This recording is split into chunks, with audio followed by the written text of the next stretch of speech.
بعد از چند لحظه در فرودگاه بین المللی شهر دوشنبه دستفرواران مکتب فوتبال سیتی شهر دوشنبه که در مسابقه میون بهترین اکادمی‌های فوتبال کودکانه فدراسیون روسیه در شهر خزان شرکت ورزیدن به وطن برمیگردند.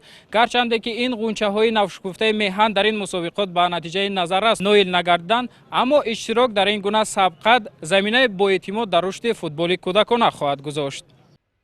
چون همیشگی امروز نیز فرودگاه بین المللی شهر دوشنبه مثل روزهای پیشین با پیشواز نامبرداران ملت که امروزها در مسابقات های سطح بین الملل پرچم کشور را بلند می‌بردارند فضای ادانه داشت و زیر صدای کرنه سرنه و نوشتجات های افتخارمندانه منتظر بازگشت غنچه های نوشکفته فوتبال کشور بود. همکنون امروز دستپروران کلوب فوتبال کودکانه سیتی پایتخت بعد از اشتراک در مسابقه میان بهترین اکادمی‌های فوتبال کودکانه فدراسیون روسیه که در شهر قزان برگزار گردید با کسب مقام ارزنده اینک به وطن برگشتند.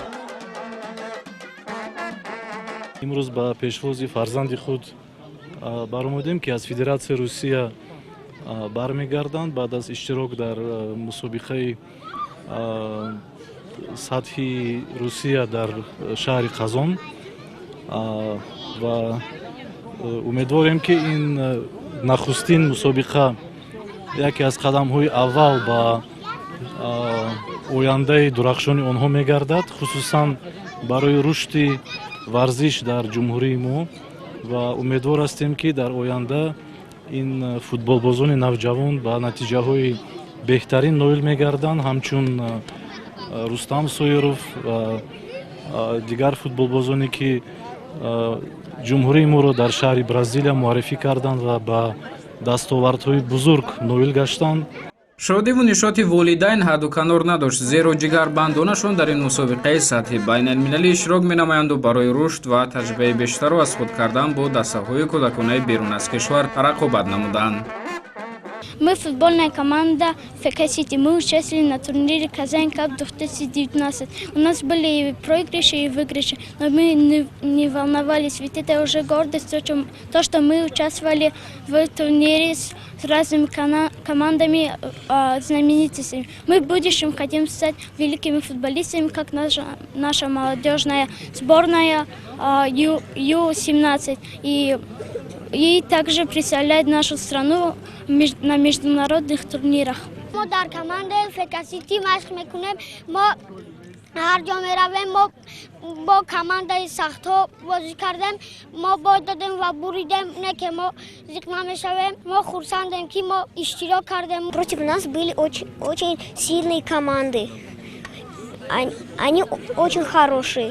Мы проигрывали и выигрывали, но это нас не огорчает. Главное, что мы получили очень хороший урок. ما در مسابقه کازان اشتراک کردیم، جای نمایان را اشغال کردیم. در آینده میخواهیم که فوتبالیست زور شویم. نماینده شهر دوشنبه کلوب فوتبال کودکانه سیتی پایتخت با اکادمی‌های فوتبالی به مثال سیسکای مسکو، روبین قزان، زینیت و دیگر دسته‌های فوتبال معروف کودکانه دیدار انجام دادند. چمپیونات مذکور سر از سال 2010 این جانب همساله گذرانده می شود که امسال در آن 24 دسته فوتبال کودکانه اشتراک نمودند. Наши дети на протяжении долгого времени готовились к выступлению на данном турнире. Для них это было чем-то очень большим, не просто турниром, на которых они привыкли выступать, потому что на данном турнире против нас противостояли ведущие команды России, такие как «Зенит», «Рубин» Казанский, ЦСКА, Академия ЦСКА. Вот. Дети очень с большим волнением, но и в то же время храбро подошли к данному турниру. Стартовали на турнире очень хорошо, были победы, проигрыши. Мы взяли очень большой урок из данного турнира. Теперь вот вернувшись, дадим отдохнуть детям, и дальше будем работать, чтобы исправить наши ошибки, становиться лучше. соҳаи варзиш бахусус футбол имрӯз зери таваҷҷӯҳи бевоситаи ҳукумати ҷумҳурии тоҷикистон ва федератсияи футболи кишвар қарор дорад ки инак сар аз кӯдакон то наврасону ҷавонон имрӯз дар мусобиқаҳои сатҳи байналмилал нуфузи кишварро бо касби зинаҳои ифтихорӣ ва бозии муҷаллои худ баланд мебардоранд.